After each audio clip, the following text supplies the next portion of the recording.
Bonsoir à toutes et à tous, vous êtes sur Monaco Info, voici les temps forts de ce journal. Le Monaco Energy Boat Challenge est organisé depuis 2014 par le Yacht Club de Monaco. Nous vous présenterons les plus belles innovations de cette compétition unique au monde.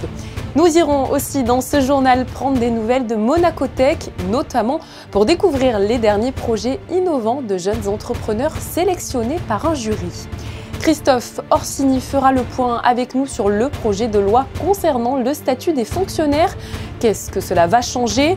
Quelles sont les nouveautés? Le directeur des ressources humaines et de la formation de la fonction publique nous dira tout dans ce journal. Et pour finir, Christine Datomel vous emmènera découvrir l'exposition Excentrique Bébé. Et on débute cette édition avec le 9e Monaco Energy Boat Challenge. Il se déroule actuellement au large du port Hercule. Il s'agit du rendez-vous des énergies alternatives qui s'inscrit dans la plus pure tradition de la politique environnementale de la principauté. Vanessa Dessy est allée à la rencontre de ce défi en plein cœur du village et des paddocks. Voyez ce reportage sur des images de Orazio Gaggino. C'est un défi international ouvert au grand public qui accueille des étudiants et des professionnels du monde entier. 38 équipes sont en lice à l'occasion de cette 9e édition du Monaco Energy Boat Challenge et parmi elles, une team venue tout droit de l'Inde. This is the first time that an Indian team is participating in the Energy Boat Challenge at Monaco. And they come from a college called Kumaraguru College of Technology from South India. And all these kids, they've been into electric car racing, small car racing, and they've been building and developing these things. But this is the first time they are taking part in something that's related to marine. I think it's fantastic. It gives a fantastic platform for many different thoughts to come together, exchange of ideas, and you come to know what's probably going to be the next big change in technology as far as mobility is concerned. La SBM Offshore participe pour la 4e fois au Monaco Energy Boat Challenge. C'est un défi qui parle à la société car sa vision s'oriente aujourd'hui vers une énergie sûre et plus durable. La technologie de son bateau a été développée de façon totalement inédite. Le bateau est équipé d'un moteur électrique. Le moteur électrique a besoin d'électricité pour tourner. Donc on fait simplement tourner une hélice. Et cette électricité, elle est fournie par une pile à combustible qui, basiquement, transforme l'hydrogène et l'oxygène en électricité et recrache de l'eau. Alors l'oxygène, on le prend dans l'air qu'on a autour de nous, mais l'hydrogène, il faut aller le chercher quelque part. On est venu avec notre propre générateur d'hydrogène vert qui extrait de la molécule d'eau du port de Monaco l'hydrogène et qu'il nous comprime dans des bouteilles. Donc nous, on va consommer cet hydrogène en 3 heures pour faire notre course le plus rapidement possible et de façon à être le plus performant possible, sachant que mon collègue qui me fournit la bouteille, lui, met à peu près 48 heures pour la remplir. Donc on en revient toujours à une même problématique. Il faut savoir prendre le temps aussi d'attendre pour pouvoir se faire plaisir sur un bateau. Il faut attendre que la nature ait le temps de nous donner cet hydrogène et il ne faut pas aller la brusquer tout simplement. En marge du Monaco Energy Boat Challenge, la Fondation Prince Albert II, le Yacht Club de Monaco et la Mission pour la transition énergétique organiser la 3e table ronde sur l'hydrogène. Cette initiative aura permis de mettre en relation les acteurs gouvernementaux et institutionnels monégasques et français afin de dresser un état des lieux. Les émissions de gaz à effet de serre du transport maritime, c'est de l'ordre de 2 à 3% quand même de l'ensemble de nos émissions. Et donc il est important de trouver une solution pour le maritime. Le secteur de l'innovation, les opportunités économiques sur ces sujets d'hydrogène sont énormes, mais comme sur tous les sujets de transition énergétique, il y a une nouvelle façon à inventer de faire du business. Beaucoup d'opportunités économiques en local, mais aussi à l'international. Donc c'est vraiment une chance extraordinaire d'avoir ce genre d'événement qui se tienne à Monaco. La principauté est toujours précurseur. Je pense que c'est un des plus gros rassemblements de bateaux solaires au monde. 36 exposants ont pris place dans le village qui permet de découvrir les dernières innovations et projets du secteur maritime en matière de propulsion durable. Ce dernier restera ouvert jusqu'à samedi 18 h. Et les plus belles photos de ce Monaco Energy Boat Challenge seront d'ailleurs à retrouver à la fin de ce journal. Monaco Tech est un incubateur de start-up qui accélère l'innovation.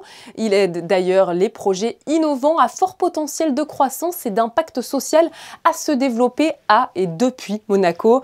Quelles sont les start-up qui intégreront le projet? La réponse avec Victor Labbé. Ce vendredi avait lieu la délibération du jury afin de sélectionner les startups retenues qui intégreront les murs de l'accélérateur, un tremplin pour ces jeunes entreprises. C'est un gros challenge quand même parce que Monaco c'est une terre de business, c'est une terre d'opportunités. L'incubateur de Monaco c'est quand même une référence, encore une fois c'est une vraie opportunité d'accélérer et d'aller plus loin. De nombreux candidats ont présenté leur projet devant un jury attentif au potentiel du projet et à son caractère innovant, au degré de développement, à l'équipe et ses valeurs, ainsi qu'à l'implication potentielle au sein de Monaco Tech. L'objectif, c'est vraiment, sous l'impulsion du prince, de trouver des nouvelles pépites de sociétés qui, je l'espère demain, seront des sociétés à succès dans les domaines de prédilection justement de la principauté qui sont en termes d'écologie, en termes de green tech, en termes de fintech, etc.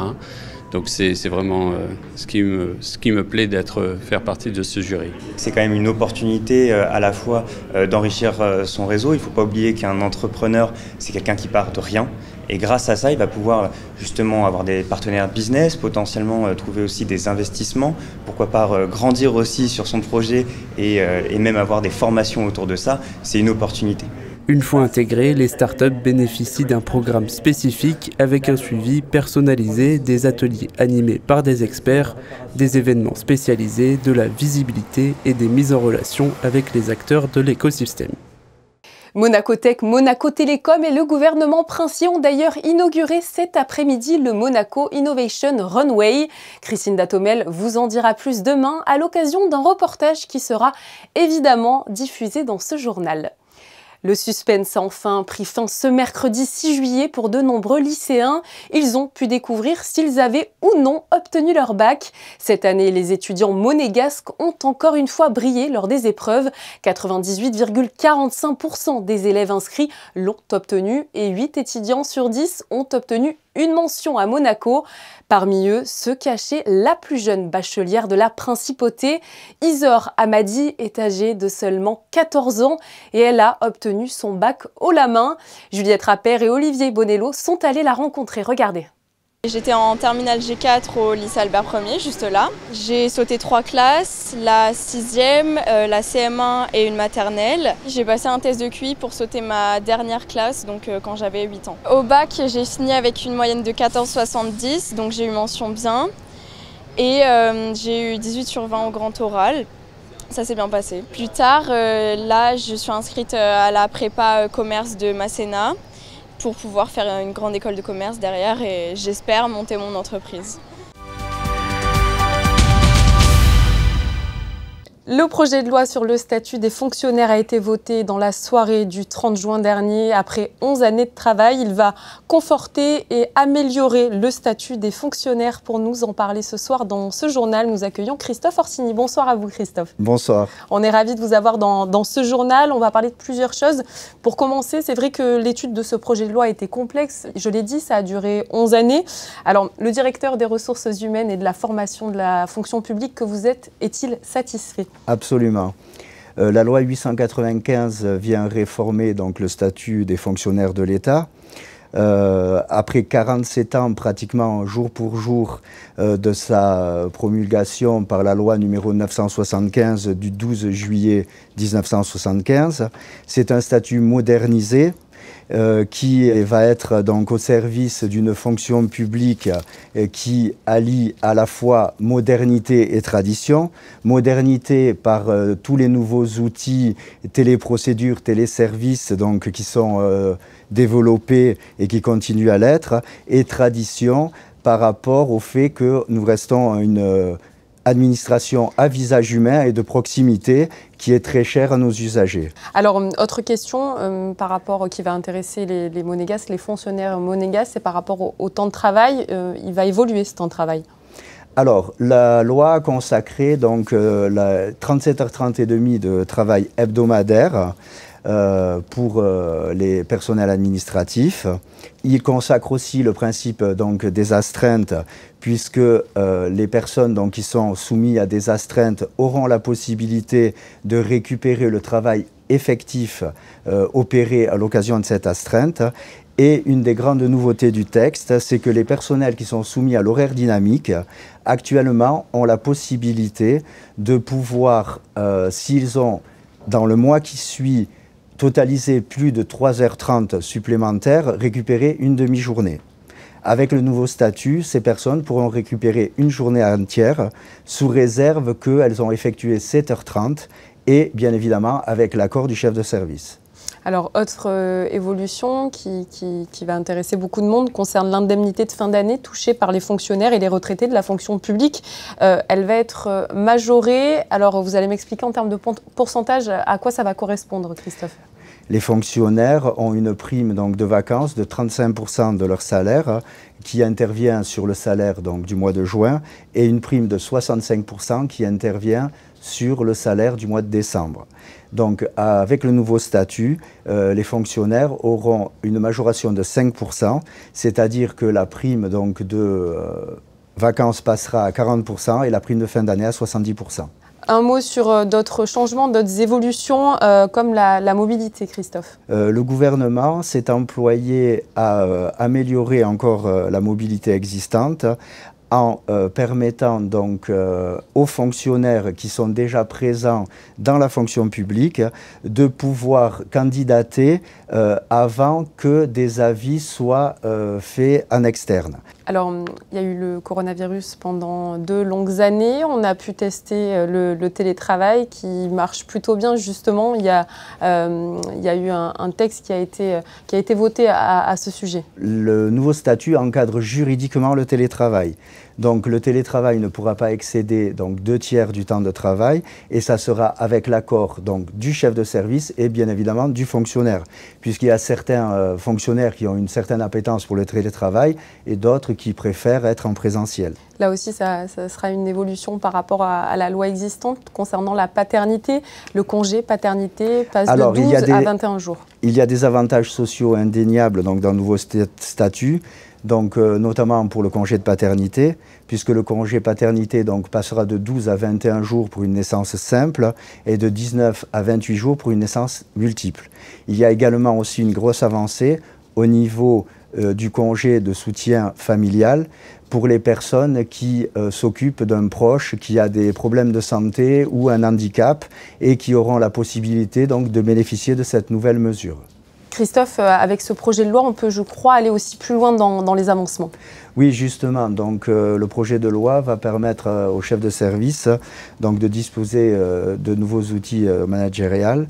Donc, ça veut dire que pour récompenser donc, les fonctionnaires, actuellement, il y a un principe d'avancement au choix et au grand choix qui permettent l'octroi d'une classe indiciaire supplémentaire. Avec le nouveau statut, le chef de service aura la possibilité de pouvoir octroyer jusqu'à 2 classes sur un avancement au choix ou sur un avancement au grand choix. Il y a une nouvelle avancée également avec le nouveau statut, c'est une bonification indiciaire pour les personnes qui malheureusement, de par leur spécificité expert métier, n'ont pas la possibilité de pouvoir bénéficier de la mobilité. C'est-à-dire qu'une personne qui est sur un même poste permanent, dans un même service, a des mêmes fonctions pendant plus de 10 ans, son chef de service aura la possibilité de lui demander l'octroi d'une classe supplémentaire et pour une durée de 20 ans, 2 classes supplémentaires. Une autre question, Christophe, sur la maladie, les arrêts maladie, les personnes qui sont atteintes par la maladie, qu'est-ce qui va changer pour elles aujourd'hui? Alors il y a une innovation dans le nouveau statut, c'est que les personnes qui sont atteintes d'une grave maladie auront la possibilité donc, de demander à effectuer un temps partiel, mais seront rémunérées à taux plein. On va parler du nombre de fonctionnaires. Que représente la fonction publique? L'administration gouvernementale représente 3850 personnes. Donc 3850 femmes et hommes, avec 60% donc, de personnel de sexe masculin et 40% de personnel de sexe féminin. Est-ce qu'on peut dire que la fonction publique est le premier employeur à Monaco? On peut le dire, puisque les 3 grandes entités en principauté où il y a le plus de salariés, la fonction publique, et ensuite il y a le CHPG qui compte environ 3000 salariés, et la SBM qui emploie 3500 personnes. Sur la formation professionnelle, comment ça va se passer aujourd'hui? La formation professionnelle est déjà largement développée par ma direction. En 2021, 2300 actions de formation ont pu être enregistrées, ce qui correspond à 22 000 heures de formation pour un budget annuel de 2 millions d'euros. Et concernant les jeunes qui souhaitent intégrer la fonction publique, comment ça va se passer pour eux? Chaque année, un arrêté ministériel est publié au Journal de Monaco pour ouvrir un concours de recrutement de jeunes cadres monégasques. Ça s'appelle la formation supérieure des administrateurs. Donc 5 postes généralement sont à pourvoir. Les conditions à remplir pour pouvoir candidater sont d'être monégasque, d'avoir 30 ans au plus au 31 décembre de l'année en cours et d'avoir un diplôme d'études supérieures d'un niveau Bac+5. Merci à vous, Monsieur Orsini, de nous avoir apporté tous ces éclaircissements sur le nouveau statut de la fonction publique. Merci, Julia. Focus à présent sur une exposition qui rend hommage à Christian Bérard, un artiste oublié par l'histoire mais qui a marqué sa génération en œuvrant dans de nombreux cercles et domaines artistiques. Excentrique Bébé vient d'ouvrir ses portes à la Villa Paloma. Découverte de cette exposition avec Christine Datomel, Julien Laugier et Gianfranco Bortolin. Décorateur et costumier de théâtre et de cinéma, ce dessinateur de mode et ensemblier était aussi un artiste reconnu dans le monde de l'art au XXe siècle. Adoptant un regard décentré, l'exposition s'appuie sur la notion de modernisme excentrique de Christian Bérard. Plus de 300 tableaux, dessins, photographies et décors d'intérieur retracent une vie faite de rencontres et de collaborations avec les plus grands créateurs de l'époque.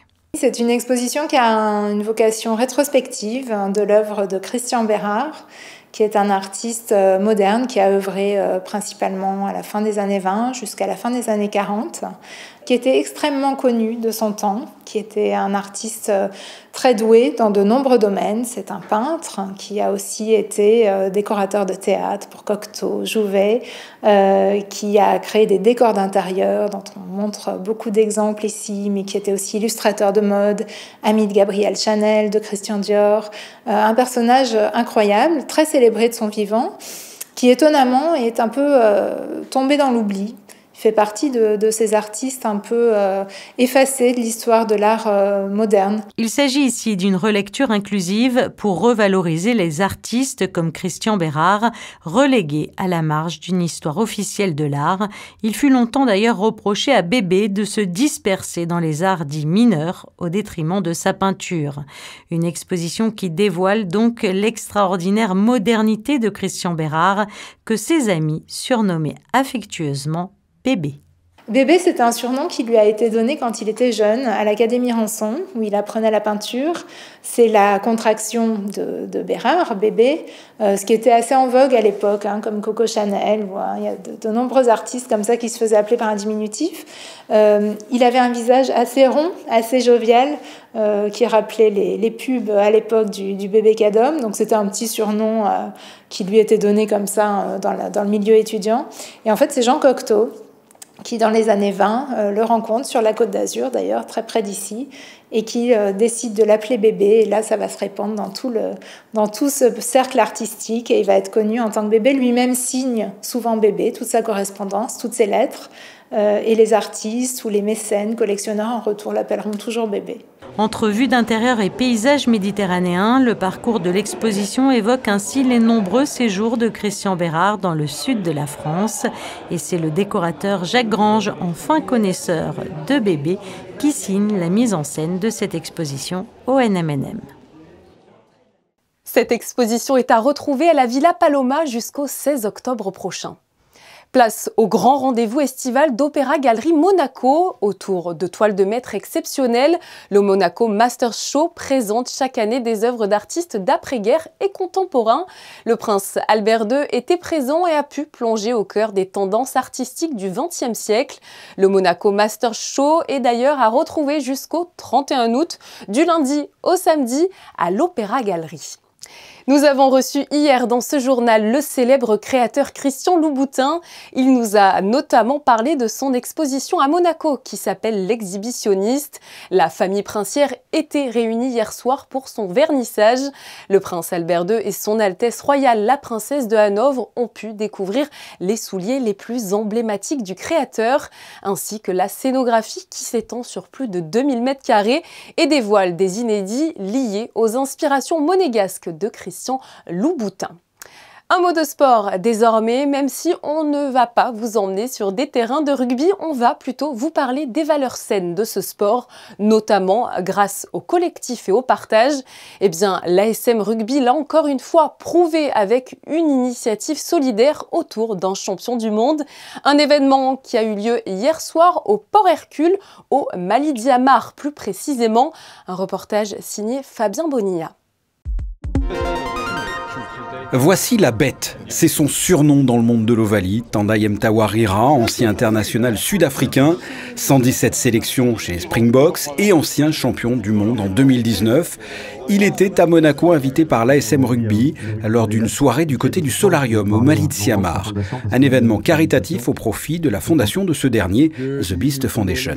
Il a eu une carrière qui est extraordinaire et effectivement le sport lui a permis effectivement d'accéder à un statut aujourd'hui qui lui permet de tenir une fondation et je pense qu'au fond de lui il avait un grand projet avec un ami à lui aussi avec qui il a grandi au Zimbabwe. Ils ont décidé de monter cette fondation autour de son aura, de son charisme, il en a beaucoup et voilà, il se bouge énormément. Aujourd'hui il vient, il nous a sollicité pour venir à Monaco et venir échanger et chercher des partenaires pour sa fondation et aider tous ces projets. Ces projets, c'est effectivement du développement d'enfants autour des valeurs du sport et dans des endroits où les gens n'ont pas forcément la chance qu'on a à Monaco. Donc nous, on est d'ailleurs heureux de le recevoir. On a toujours été dans cette ligne de conduite. Donc on sait très bien que ça passe par des stars de notre sport et aujourd'hui Tendai en est le meilleur représentant. Et pour aider la fondation de Tendai Mtawarira, une vente aux enchères a été organisée lors de cette soirée. There is obviously an auction at the end of the night where there's some of my memorabilia. As you know, I'm an ex-Springbok player. I won a World Cup and I played so many games for South Africa. So there's some special jerseys that we're going to auction today, and the funds that will be raised will obviously go towards the work that we're doing as the Beast Foundation in Africa. Son maillot des Sharks, dédicacé par l'équipe, son maillot sud-africain avec lequel il a rencontré l'équipe de France en 2013 et une de ses paires de chaussures ont permis de récolter 6 000 € pour sa fondation. Quelques autres grands noms du rugby étaient présents à cette soirée caritative, comme la médaillée d'argent aux derniers Jeux Olympiques en rugby à 7, la française Fanny Horta, ou encore l'ancien international anglais bien connu dans l'Hexagone, ancien Toulonnais et Biarrot. Il est actuellement sous les couleurs niçoises cette saison, Stéphane Armitage. Chaque été, la principauté sensibilise les résidents et les touristes à la lutte contre la pollution et plus précisément celle provoquée par les mégots de cigarettes. Depuis la décision de la principauté de rendre les plages non-fumeurs durant la saison estivale, les cendriers ne sont plus en libre service sur des présentoirs. Alors, êtes-vous pour ou contre la cigarette sur la plage? Juliette Rappert vous a posé la question et votre réponse est plutôt unanime. Contre la plage fumeur parce que c'est beaucoup plus agréable sans les fumes, sans les mégots. C'est surtout l'odeur, je trouve. Si nous fumons à côté, alors que par exemple moi je fume pas, j'apprécie moyennement, quoi. Bah, contre parce que ça dégrade la plage et pour les enfants c'est pas bon pour leur santé, ils peuvent jouer, ils peuvent même les mettre dans la bouche. Ça serait bien de mettre des plages, on va dire, pour ceux qui fument, pour éviter de déranger les autres au niveau de l'odeur, etc. Ben, je ne fume pas, donc je suis bien évidemment contre. Et les mégots, à la limite, les personnes qui arrivent avec la cigarette, ils devraient venir avec une petite boîte pour mettre le mégot. Pour lutter contre la pollution des mégots de cigarettes sur les plages, des cendriers de poche seront d'ailleurs distribués dans différents lieux de la principauté. Dans le cadre des commémorations du centenaire et plus particulièrement de la date d'anniversaire des funérailles du prince Albert Ier organisée le 8 juillet 1922, une messe a eu lieu ce matin à 10h30. Cet hommage a été célébré en la cathédrale de Monaco par Monseigneur Dominique-Marie David, archevêque de Monaco, en présence du prince souverain, du ministre d'État Pierre Dartout et de nombreuses autres personnalités. Nous retrouvons à présent Vanessa Dessy pour connaître la météo de ce week-end. Malheureusement, le soleil ne sera pas vraiment de la partie. Bonsoir à vous Vanessa. Bonsoir Julia, bonsoir à tous. Oui, le temps sera assez couvert durant la journée. Le soleil pourrait faire quelques timides apparitions. Par conséquent, les températures seront légèrement en baisse. Elles oscilleront de 21 à 27 degrés. Le soleil se lèvera à 5h55 et se couchera à 21h15 et nous fêterons les Amandines. Pour clore cette édition, je vous invite à découvrir les photos de Mickaël Alési. Il est allé sur le port Hercule pour vous montrer les plus belles pépites du Monaco Energy Boat Challenge. Merci à vous pour votre fidélité. On se retrouve évidemment demain pour un nouveau point complet sur l'actualité. À très vite.